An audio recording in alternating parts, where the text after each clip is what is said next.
गौतम अडानी की सफलता की कहानी को फिल्मी डायलॉग के आईने में पढ़ा जाए तो 3 डायलॉग जरूर याद आते हैं। पहला, रईस फिल्म का डायलॉग कि कोई धंधा छोटा नहीं होता और धंधे से बड़ा धर्म कोई नहीं होता। दूसरा डायलॉग बाजीगर फिल्म का डायलॉग है, जहां शाहरुख के कहते हैं कि हार कर जीतने वाले को बाजीगर कहते हैं। और तीसरा डायलॉग बर्फी फिल्म का है कि लाइफ में सबसे बड़ा रिस्क होता है कभी ना रिस्क लेना। गौतम अडानी की पूरी जिंदगी इन तीनों डायलॉग्स के इर्द गिर्द सिमटी दिखती है, जहां उन्होंने आपदा में अवसर तलाशे, मौके पर चौका मारा और अपनी किस्मत बदल डाली। अम्मी जान कहती थी, खान ने पर्दे पर बोला था। गौतम अडानी का भी इस कहावत में यकीन है। संयोग देखिए कि 1985 में अहमदाबाद निकाय की 5 सीटों पर अब्दुल लतीफ ने खौफ के दम पर जीत हासिल की थी और 1985 में ही गौतम अडानी ने अपनी अक्ल से बड़ा कारोबारी ब्रेक हासिल किया था। इंदिरा गांधी की हत्या के बाद प्रधानमंत्री बने राजीव गांधी ने इंपोर्ट पॉलिसी में छूट देने की शुरुआत की और इस अवसर को गौतम अडानी ने लपक लिया। I can divide it into 4 phases. Many will be surprised to know that it all began during the tenure of Sri Rajiv Gandhi as a Prime Minister, when he first liberalized the Exim policy, and for the first time several items were brought in the open general license list.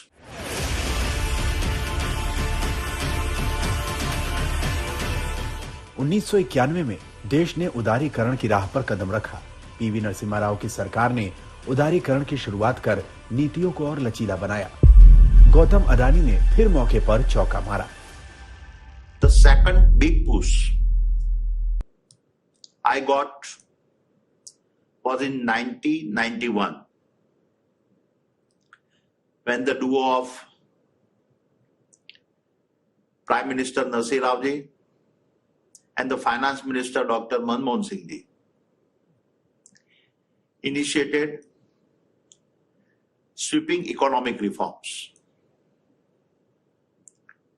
Just like many other entrepreneurs, I too was a beneficiary of those reforms.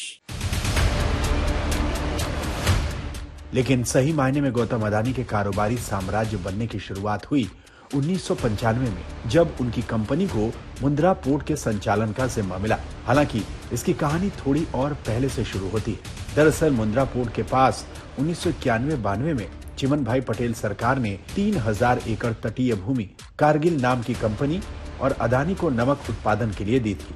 लेकिन तब प्रख्यात समाजवादी नेता George Fernandes और अन्य लोगों के विरोध के बाद कारगिल कंपनी के पीछे हटने से ये योजना विफल हो गई। उदारीकरण की शुरुआत हो चुकी थी। कारोबार को आसान बनाने के लिए गुजरात सरकार ने निजी कंपनियों को बंदरगाह आवंटित करने का फैसला किया। इसमें 10 बंदरगाहों की प्रारंभिक सूची तैयार की गई थी, जिसमें एक मुंद्रा भी था। जब हम मुंद्रा पोर्ट में जब डेवलपमेंट के लिए गुजरात सरकार ने, वो टाइम पे चिमन भाई पटेल हमारे चीफ मिनिस्टर थे, उन्होंने बोला कि मिस्टर अडानी, आपको पोर्ट डेवलपमेंट का काम देखना है तो आप कच्छ के अंदर आप देखिए। तो पहला हमको डायरेक्शन गुजरात गवर्नमेंट में जब चिमन भाई पटेल थे तब हम वहां गए थे। वो टाइम पे पोर्ट डेवलपमेंट के लिए हमको 10 पैसे में जमीन दिया था। वो जमीन क्या थी? वो जमीन थी, पूरा बैरन लैंड था, वेस्ट लैंड था, इंटरटाइडल जोन के वहां कुछ था नहीं, इवन अनसर्वेड लैंड था।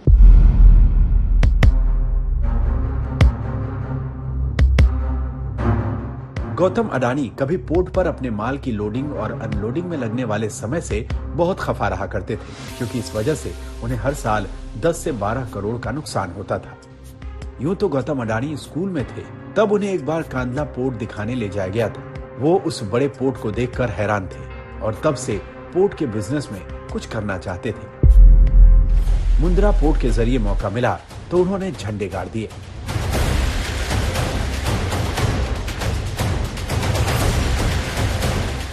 ये पोर्ट आज देश का सबसे बड़ा प्राइवेट पोर्ट बन चुका है।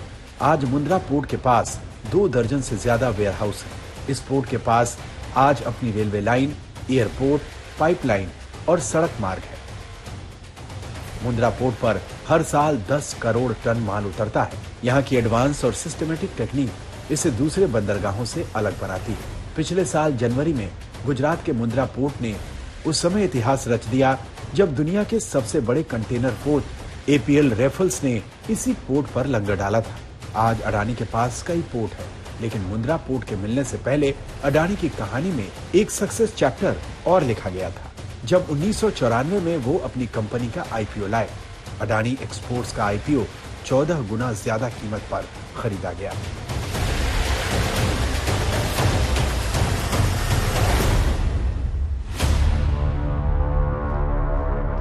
दरअसल अडानी एक्सपोर्ट के आईपीओ और फिर मुंद्रा पोर्ट की कामयाबी के बाद गौतम अडानी ने सफलता की नई दास्तान लिखी। वो लगातार अपनी कंपनियों का विस्तार करते रहे और हर सरकार के दौर में उन्हें नए मौके मिलते रहे। प्रॉपर्टी है, बैंक बैलेंस है, बंगला है, गाड़ी है, क्या है तुम्हारे पास? गौतम अडानी बहुत ज्यादा फिल्में नहीं देखते, लेकिन फिल्मी डायलॉग को आत्मसात करते हैं और इसीलिए बीते महीने जब वो बनासकांठा के पालमपुर में विद्या मंदिर ट्रस्ट के 75 साल पूरे होने पर एक कार्यक्रम में पहुंचे तो उन्होंने अपने कारोबारी साम्राज्य के बारे में फिल्म के डायलॉग की तरह ही बताया।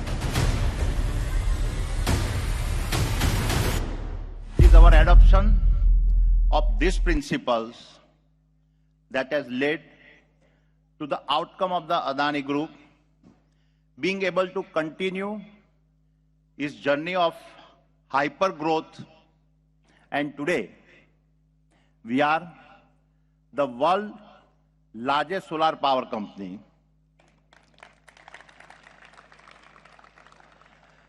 We will be the world's largest renewable company by 2030.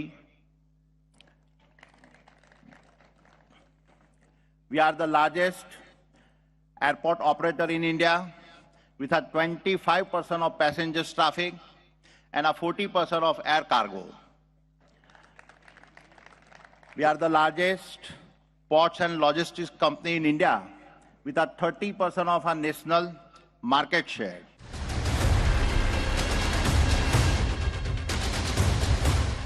इस लिस्ट में हाल में एनडीटीवी चैनल का नाम भी जुड़ा है। गौतम अडानी को नरेंद्र मोदी का करीबी माना जाता है, लेकिन वो मोदी की नजदीकियों से लाभ मिलने की बात को खारिज करते हैं। Sir Modi and myself both are coming from state of Gujarat, and that makes me the easy target of such business allegations. Gautam Adani के नरेंद्र मोदी से खास संबंधों के आरोप अपनी जगह हैं, लेकिन सच यही है कि अडानी का कारोबार उन राज्यों में भी फल फूल रहा है जहां गैर बीजेपी सरकारें हैं। गौतम अडानी अब ऐसे कारोबारी हैं जिनके निवेश की हर राज्य को जरूरत है। आज तक ब्यूरो।